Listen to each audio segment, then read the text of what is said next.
ओम शांति। आज 13 सितंबर 2022 है और आज प्यारे बाबा के साकार रूप से चले हुए मधुर महावाक्यों को स्पष्ट करेंगी आदरणीय आशा दीदी। ओम शांति दीदी। ओम शांति। बाबा ने कहा, मीठे बच्चे, तुम आपस में भाई भाई हो, तुम्हें रूहानी स्नेह से रहना है, सुखदायी बन सबको सुख देना है, गुणग्राही बनना है। सुख देने का एक तरीका है गुणग्राही बनना। जब हम दूसरों के गुण देखते हैं तो अपनी मनसा भी अच्छी बनती है और अच्छी फीलिंग्स होती हैं, तो जो हम देंगे दूसरों को वो भी तो फिर अच्छी फीलिंग्स होंगी, सुखदायी। प्रश्न है, आपस में रूहानी प्यार न होने का कारण क्या है? रूहानी प्यार कैसे होगा? देह अभिमान के कारण जब एक दो की खामियां देखते हैं तब रूहानी प्यार नहीं रहता। जब आत्म अभिमानी बनते हैं, स्वयं की खामियां निकालने का फुरना रहता है, सतो प्रधान बनने का लक्ष्य रहता है, मीठे सुखदायी बनते, तब आपस में बहुत प्यार रहता है। बाप की श्रीमत है, बच्चे किसी के भी अवगुण मत देखो। ये बाबा कहते हैं रूहानी प्यार माना आपस में। देखिए, हर आत्मा के अलग अलग संस्कार होते हैं और वो होंगे। हम चाहें एक जैसे हो जाए, वो होने वाले नहीं हैं। हमें उनके संस्कारों को देख करके अपने आप को एडजस्ट करने की आवश्यकता होती है, और ये तब हो सकता है जब हम दूसरों के संस्कारों को एक्सेप्ट करें, अप्रिशिएट करें और एक्सेप्ट करें। जब आप उनको गुणग्राहकता से देखेंगे तो नेचुरल है आपका उनके प्रति स्नेह होगा, और अगर आप उनके अवगुण देखेंगे तो आपको घृणा आएगी, आप दूरी रखेंगे। बाबा ने कहा कि गुणवान बनने और बनाने का लक्ष्य रखो। सबसे जास्ती गुण एक बाप में है, बाप से गुण ग्रहण करते रहो और सब बातों को छोड़ दो तो प्यार से रह सकेंगे। कोई बात ऊपर नीचे हो भी जाती है तो उसको किनारे कर देना चाहिए, ख़त्म करने। एक बात से कोई व्यक्ति का सारा जीवन चरित्र हम नहीं आंक सकते हैं। गलती सबसे हो जाती है, लेकिन उसके कारण से हम उसको समझ लें, ऐसा नहीं होता है। अभी तुम बच्चों को ये मालूम है कि बेहद का बाप हमको सतो प्रधान बना रहे हैं और मूल युक्ति बता रहे हैं। बाप बैठ बच्चों को शिक्षा देते हैं कि तुम भाई भाई हो, आपस में तुम्हारा बहुत रूहानी प्रेम चाहिए। तुम्हारा था तो बरोबर, अब नहीं है। मूल वतन में तो प्रेम की बात ही नहीं रहती।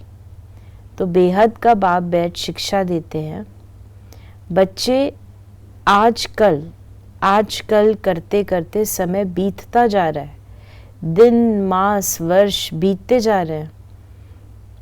बाप ने समझाया है, तुम ये लक्ष्मी नारायण थे, ऐसा तुमको किसने बनाया? नहीं, बाबा कहते हैं कि अपनी सुध लो, अपनी पुरुषार्थ की सुध लो। आजकल करते सारा समय तो बीतता चला जाएगा, से अपनी पुरुषार्थ की ओर अटेंशन दो। फिर तुम कैसे नीचे उतरते हो? ऊपर से नीचे उतरते उतरते समय बीतता जा रहा है। वो दिन गया, मास गया, वर्ष गया, समय गया। तुम जानते हो, हम पहले सतो प्रधान थे, आपस में बहुत लव था। बाप ने भाइयों को शिक्षा दी है, तुम भाई भाई का आपस में बहुत प्रेम होना चाहिए। मैं तुम सब का बाप हूँ। तुम्हारी एम ऑब्जेक्ट ही है सतो प्रधान बनने की। तुम समझते हो, जितना जितना हम तमो प्रधान से सतो प्रधान बनते जाएंगे, उतना खुशी में गद गद होते रहेंगे। हम सतो प्रधान थे, भाई भाई आपस में बहुत प्रेम में रहते थे। अभी बाप द्वारा पता चला है कि हम देवताएं आपस में बहुत प्रेम से चलते थे। हेवन के जब सत्युग था तो प्रेम नेचुरल था, धीरे धीरे करके देह अभिमान आता है ना। तुम कैसे मीठे थे, अब फिर ऐसा मीठा बनो। तुम सुखदाई थे फिर दुखदाई बने हो। रावण राज्य में एक दो को दुख देने काम कटारी चलाने लगे हो। सतो प्रधान थे तो काम कटारी नहीं चलाते थे। ये 5 विकार तुम्हारे कितने बड़े शत्रु हैं। ये है ही विकारी दुनिया, क्योंकि रावण राज है ना।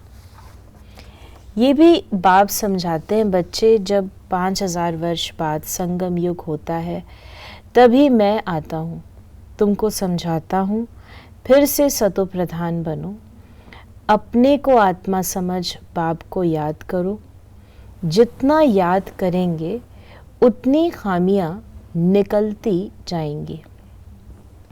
याद को बाबा बहुत महत्व देते हैं कि याद से ही हमारी जो कमियां कमजोरियां हैं वो बाहर आती हैं, निकलती हैं, दग्ध होती हैं।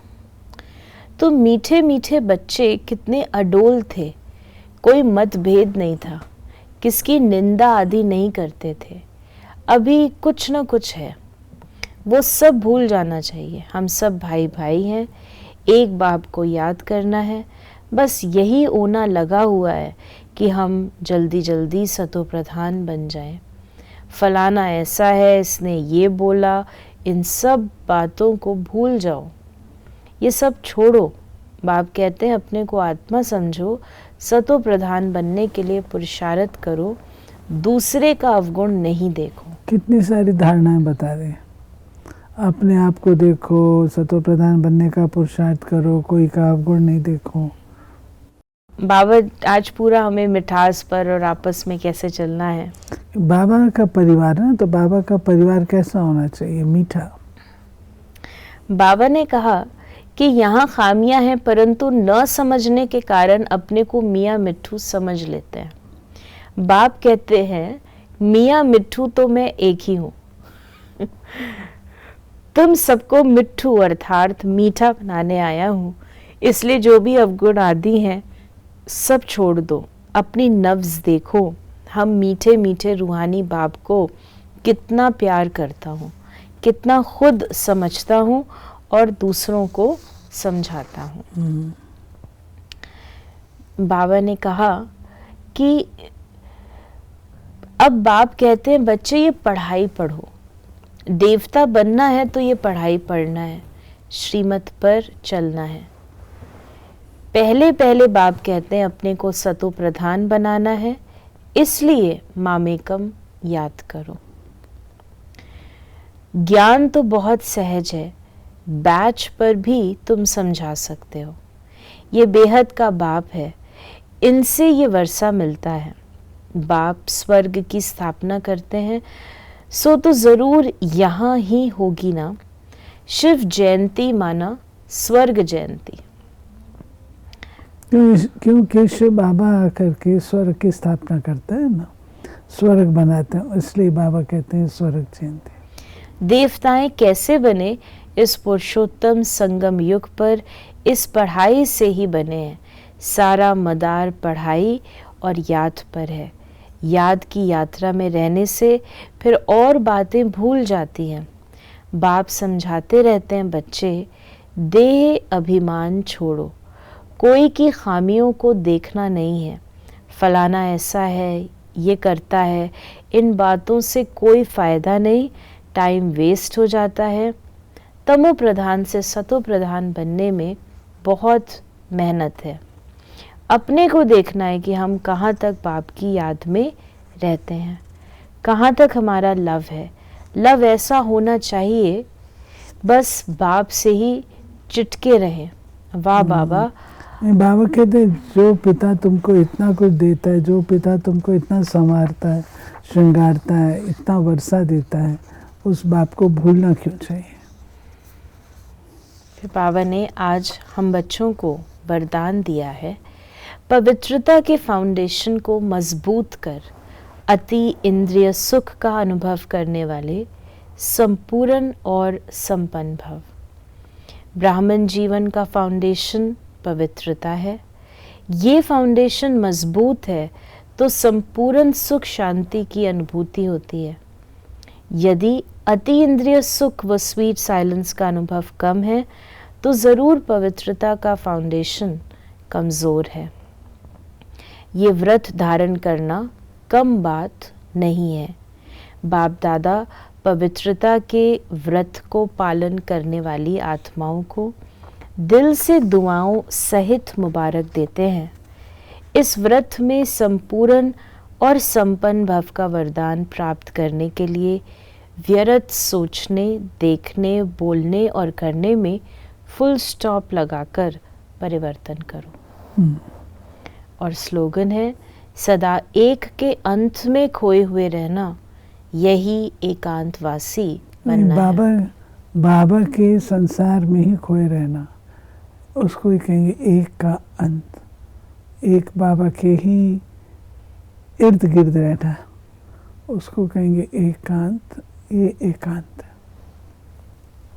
तो ये थे बाबा के आज के मधुर महावाक्यों का स्पष्टीकरण। यदि आपके मन में कोई भी सवाल है तो उसे मैसेज या व्हाट्सएप करें 8826599309 पर। ओम शांति।